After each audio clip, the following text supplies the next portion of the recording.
Mr. Jung. That's right. That's right. Great to see you. So we've been known each other for some years. I reckon we've known each other for almost 7 years. That's right. Yeah, that's right. So time flies. Time does fly. So you didn't change much. You're getting younger. You look just as handsome too. Yeah. We're at a thing called the Royal Asiatic Society in Korea tonight. The Royal Asiatic Society. Uh-huh. But actually, I remember having breakfast with you one time, and it was back in 2010, and I really appreciated your hospitality at that time. So thanks for taking time to sit down with me and talk. That made a big difference to my entry into Korea. I see. Yeah. Okay. Anyway, it was my pleasure. Yeah, thank you so much.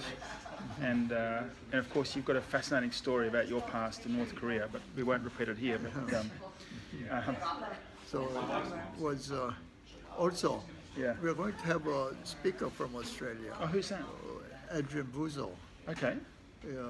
He was first Australian diplomat stationed in Pyongyang. Is that right? That's right. Really? When is that?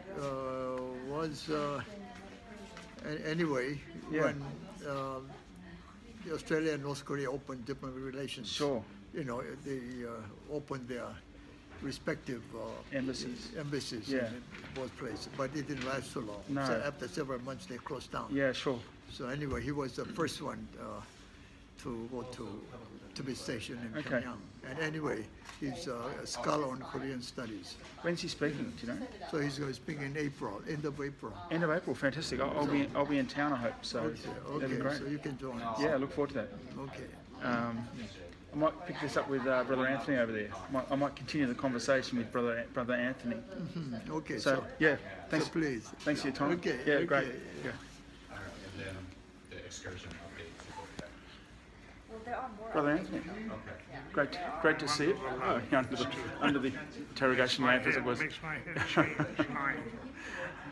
I'm currently partway through a project called Friendship Tree, and it's exploring the friendship between Australia and Korea. And to get me into the project, I'm doing something called 100 Days to Harvest. So today is the 28th of February. I started on the 1st of January, so it makes it the 59th day of harvest. And so the 100 days is sort of arbitrary, but it does point somewhere toward the Baguio ceremony. And harvest doesn't necessarily relate to Chuseok, but it more relates to the fruit coming off the tree. But you're someone with vast experience in Korea. Well, only 36 years. 36 years, Short just time. a blink of an eye. Yeah. How did you first come to Korea? Well, I belong to a religious community called the Community of Taizé. Right. And we were asked to send brothers here by Cardinal Kim, the Catholic Archbishop, in about 1979, and I came in 1980. Right, and did you expect to stay for that long?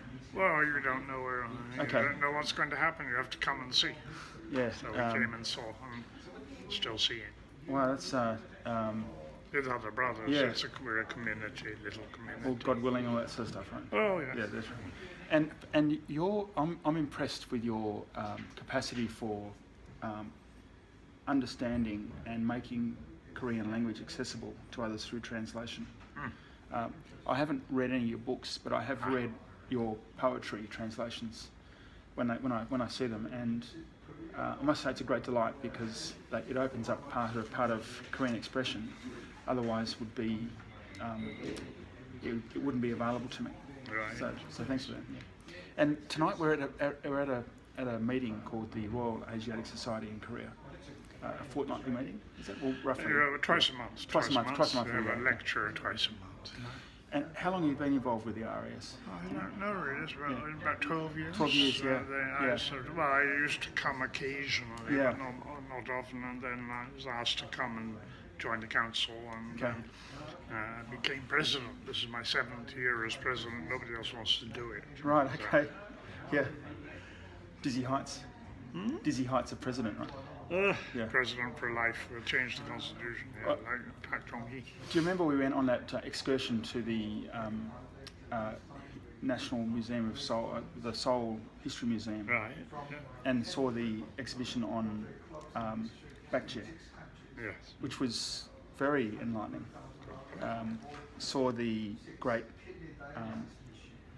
technical and artisan skill of Baekje, which helped provide a better insight into Korea gone, Korea past, Yeah. and perhaps an influence today that there is a legacy in some regards. Oh, there's something there, yes. Yeah, but I just wanted to ask you quickly, what is the RAS, aside from meeting twice a month, what is it actually, how does it support the expat community, or does it support the foreigner community, the Korean national community, both? How in Korean society, what function does it provide in that regard? Oh, the RAS was founded in 1900, and the main point is to make Korea better known using English.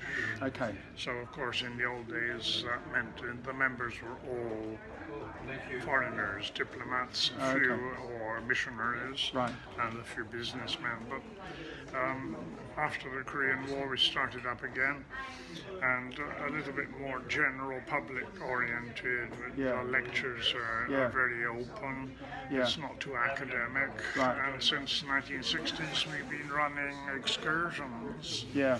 to enable people to discover Korea outside of Seoul, the countryside, the temples, and so on. Yeah. You're right. And therefore the excursions have always been important. From 1900 we published a journal once a year, with articles, papers, some more academic, some more general, about Korea. Yeah. That continues. We just published volume 90. Wow. Wow. And now in the last few years we also set up a few sort of smaller study groups, a reading group, the group for people who are working, who don't have much time, who wander around a corner of Seoul at lunchtime and so. Yeah. And we visit museums sometimes. Yeah. Yeah. So there are various activities to help people discover Korea, whether they are Koreans or foreigners, doesn't matter. They're both. Yeah. When I first came into encounter with the RAS, I thought it was, I mean, the talks are intriguing and most instructive. In fact, I remember one recently about transport, development of the transport system in Seoul. Yeah. And I was expecting something interesting, but it was actually highly engaging to see that narrative of history, the development of transport and how that's impacted Seoul, the city, housing, or a range of things. So I've been pleasantly surprised with every engagement I've had here, and initially some of my thoughts have been that it's sort of quite idiosyncratic. There's some interesting characters here. Some of us have been here 50 years. You're amongst them, but I think that gives it a really great personal sense of of a real lively being. Yeah, and it's a volunteer organisation. It's not at all about commercial or interests or anything. So. Yeah.